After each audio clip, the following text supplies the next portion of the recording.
In this video, we'll break down how Bitcoin's difficulty adjustment, the halving, and proof of work make it the hardest form of money ever created. In a different way, I've actually taken some leading literature books like the Bitcoin Standard book from Safety and Amos, which I would advise that you look into acquiring the book, because that will give you the full and ins and outs of history of money and why Bitcoin is such an eloquent money solution to address that problem.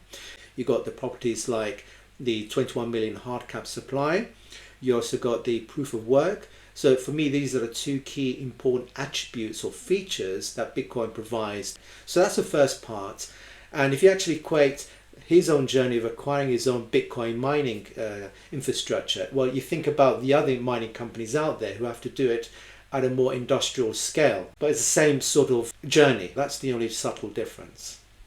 Now let's move on to the actual aspect of the Bitcoin halving and the brutality, certainly, of the supply shock from mining Bitcoins, which means that it cuts the mining rewards in half every 4 years, which will inevitably have a knock-on effect on wiping out many miners out there.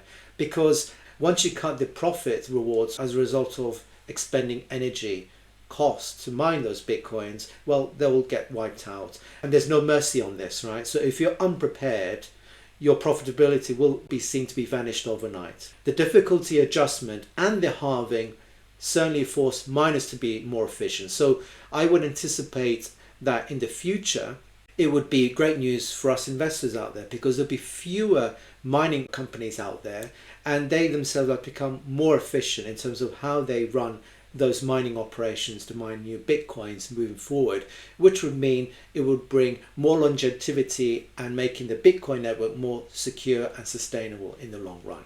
So what's the key lesson here? In addition to making the Bitcoin miners more efficient, well, unlike fiat systems, Bitcoin has a predictable monetary policy. The next point I'd like to share is the difficulty adjustment, which is Bitcoin's self-regulating central bank.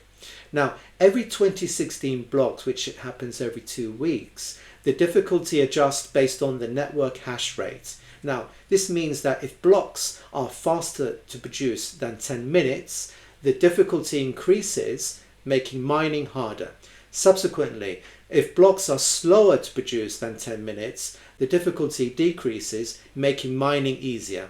So the key comparison here is, just like central banks are into the habit of raising or lowering their interest rates, Bitcoin adjusts difficulty. That is the comparison.